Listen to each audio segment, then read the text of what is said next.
નમસ્કાર મિત્રો રાજુલાની ઊંડી નેતાગીરી, હીરાભાઈ હાજર રહ્યા અને ડેરે માસ્ટર સ્ટ્રોક માર્યો। રાજુલા વિધાનસભામાં શું ચાલી રહ્યું છે?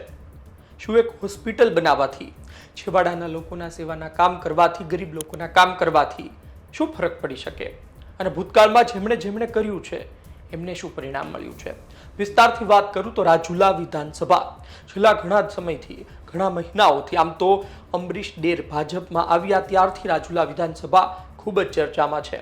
પહેલા ભારતીય જનતા પાર્ટીમાં ફક્ત હીરાભાઈ સોલંકીની એ વિસ્તારમાં ચર્ચા થતી હતી। હવે ભાજપમાં અન્ય દિગ્ગજ નેતા છે અમરીશ ડેર, એટલે આ બંનેની ચર્ચાઓ થાય છે અને ભારતીય જનતા પાર્ટીની પણ ચર્ચા થાય છે કે તેઓ શું કરશે। પરંતુ આ બધી વાત વચ્ચે એક હોસ્પિટલ બનાવવામાં આવી છે, મહાત્મા ગાંધી આરોગ્ય મંદિર કહેવામાં આવે છે તેને, અને મુખ્યમંત્રી હાજર રહ્યા, કથાકાર મોરારી બાપુ હાજર રહ્યા, તેમના દ્વારા લોકાર્પણ કરવામાં આવ્યું છે। મંત્રી પ્રફુલભાઈ પાનસરિયા હતા, સાંસદ ભરતભાઈ સુતરિયા જોવા મળ્યા, ધારાસભ્ય મહેશ કસવાલા જોવા મળ્યા અને આ બધા વચ્ચે જોવા મળ્યા ધારાસભ્ય હીરાભાઈ સોલંકી। તમે જુઓ કે ટ્રસ્ટીમાં નામ છે અમરીશભાઈ ડેરનું, ટ્રસ્ટીમાં નામ છે માયાભાઈ આહિરનું, અને સવાલ એ હતો કે સાથે પાર્લામેન્ટરી પણ મળવાની છે, સૌરાષ્ટ્રની પાર્લામેન્ટરી, તો શું હીરાભાઈ સોલંકી હાજર રહેશે? રાજસ્વી મહેમાનોમાં તેમનું નામ લખવામાં આવ્યું હતું કે રાજા જેવો ઠાઠ હોય એવા મહેમાનોમાં હીરાભાઈ છે, અને હીરાભાઈ હાજર રહ્યા। તમે જુઓ કે આ જ મોટપ છે અને આ જ ત્યાંની ખાસિયત છે। રાજુલા વિધાનસભાની ઊંડી નેતાગીરી એટલા માટે કહેવું પડે છે કે હસતા ચહેરા, પરંતુ તેની પાછળ ગંભીર પરિસ્થિતિ હોય છે। હીરાભાઈ સોલંકી જ્યારે ભારતીય જનતા પાર્ટીના મોટા નેતાઓ આવે ત્યારે તેમને જવું પડે, અને સીધી વાત છે કે મુખ્યમંત્રી હાજર હોય પણ હીરાભાઈ હાજર ના હોય તો પછી ખોટો મેસેજ પણ જાય। એટલે કે હાજર રહ્યા, આ પહેલા CR પાટીલ આવ્યા હતા જળસંચયની વાતમાં, ત્યારે પણ કામ અમરીશ ડેરનું જ હતું, ત્યારે પણ હીરાભાઈ સોલંકી હાજર રહ્યા હતા, અને એ પહેલા પણ મુખ્યમંત્રીના કાર્યક્રમોમાં એકબીજા સાથે જોવા મળ્યા છે।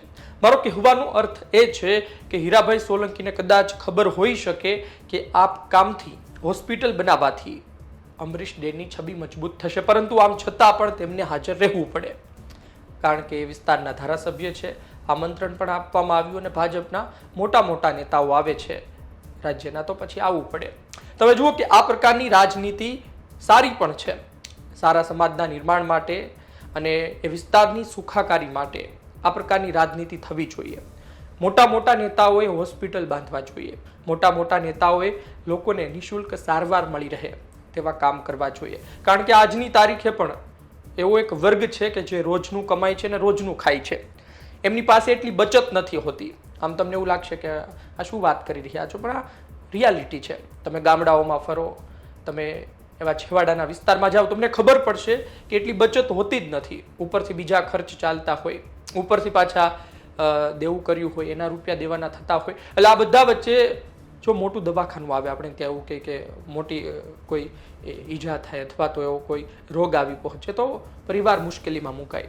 આ વચ્ચે જો નેતાઓ આવી નિઃશુલ્ક હોસ્પિટલ બનાવે ને તો ખૂબ સારું। હવે એનો અર્થ એવો નથી થતો કે એ લોકો આવે છે, સારવાર કરે છે તો પછી તમને જ મત આપશે।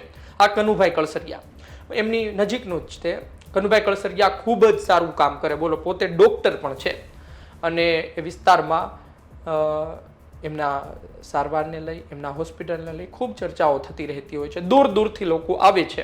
એટલે પછી એવું ના હોય કે તે તમને મત આપશે જ તે તમને ચૂંટણી જીતાડી દેશે, એવો કોઈ અર્થ નથી થતો, કારણ કે તો કનુભાઈ કળસરિયા અત્યારે ધારાસભ્ય બની ગયા હોત અને ચૂંટણી નથી લડ્યા તેવું પણ નથી। મારો કહેવાનો મતલબ એ છે કે તમારી છબી મજબૂત થાય અને લોકો વચ્ચે તમે એક સારા નેતા તરીકે બનો, કારણ કે નેતાઓ બધા શું કરે કે ચૂંટણી સમય આવે, ફાંકા ફોજદારી કરે, મોટી વાતો કરે, પરંતુ ત્યાર પછી શું, તમારો ફોન પણ ના ઉપાડે। હવે આમાં તો તમારે ફોન કરવાની ક્યાં જરૂર છે?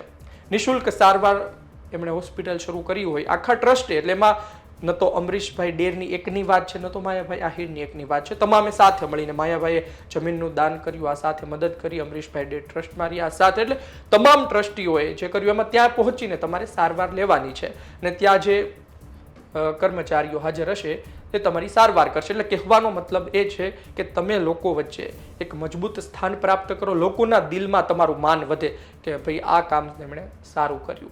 પછી તમે જુઓ કે તેનો ફાયદો પણ મળી જ શકે, પણ એવું નથી કે તમને 100% મળશે. એટલે કે અમરીશ ડેરની છબી આવનાર દિવસમાં મજબૂત થશે, એમાં કોઈ સ્થાન નથી. હવે હીરાભાઈને તો ખબર હોય, ઊંડા રાજકારણી એ પણ છે અને વર્ષોથી તેઓ રાજુલા મત વિસ્તારનું પ્રતિનિધિત્વ પણ કરે છે. એમને ખબર પડી જાય કે ભાઈ શું ચાલી રહ્યું છે, આવનાર દિવસમાં શું થશે. આમ છતાં પણ તેમને હાજર રહેવું પડે અને તેઓ હાજર રહ્યા છે. આવનાર દિવસમાં શું થશે ખબર નથી, પરંતુ પરિસ્થિતિ અત્યારે તેવી છે કે કશું વિવાદ થાય, આ રાજકારણ સાથે જોડાઈ જાય તેવું કોઈ ઈચ્છતું નથી. અમરીશભાઈ ડેરે પણ પોતાનું જે ભાષણ આપ્યું એમાં ખૂબ જ ટૂંકું ભાષણ આપ્યું છે એમણે, અને વધુ કશું તેઓ બોલ્યા નથી. હાજર હતા, તેમને નામ લીધા છે, તેમને આવકાર્યા છે. માયાભાઈએ જે ભાષણ આપ્યું તેમાં તેમણે કહ્યું કે આમ તો લોકો બીમાર ના પડવા જોઈએ, લોકો સાથે એવું કશું થવું જ ના જોઈએ કે હોસ્પિટલ આવવું પડે. આમ છતાં પણ કદાચ ના સંજોગે આવી કોઈ પરિસ્થિતિ સર્જાય છે, કોઈ બીમાર પડે છે, કોઈ મોટી બીમારી આવે છે, તો પછી આ હોસ્પિટલ તેમને કામ લાગશે. એમના શબ્દો હતા. હીરાભાઈ સોલંકી આવ્યા મુખ્યમંત્રી સાથે, તેઓ પણ એક જગ્યાએથી બીજી જગ્યાએ ફર્યા. અમરીશભાઈ ડેર હાજર હતા, મહેશ કસવાલા હાજર હતા, ભરત સુતરિયા હાજર હતા, માયાભાઈ હાજર હતા. બધા એકબીજા સાથે વાત કરી. તમે જુઓ કે જે ફોટો આવ્યો છે એ ફોટામાં માયાભાઈ આહિરની પાછળ જ હીરાભાઈ સોલંકી ઊભા છે.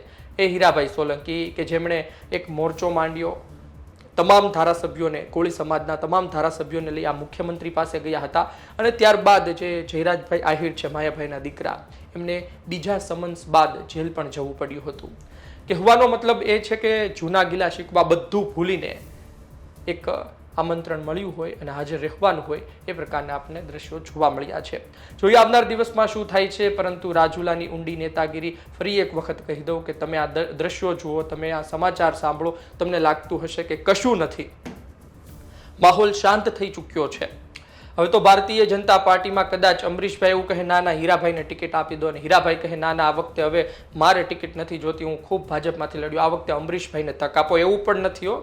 સમય આવશે ત્યારે દાવેદારી થશે, પરંતુ એ ભારતીય જનતા પાર્ટી અને તેના મોટા મોટા નેતાઓ નક્કી કરશે કે રાજુલામાં આવનાર દિવસમાં શું કરવું છે.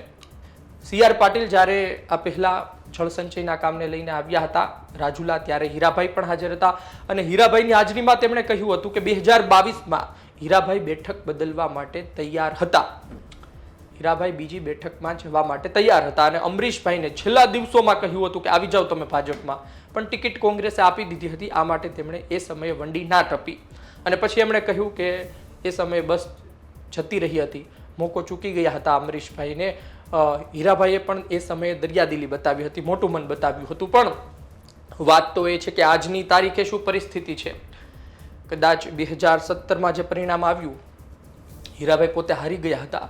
ત્યારબાદ 2022માં તેઓ વિચારતા હોય કે આપણે બીજી વિધાનસભા પકડીએ, ત્યાંથી જીતી જઈશું, અને કદાચ રાજુલામાં રિસ્ક. એ સમયની વાત હતી. આજની સ્થિતિમાં શું છે, આજની સ્થિતિમાં શું તેઓ વિધાનસભા બદલવા માટે તૈયાર છે.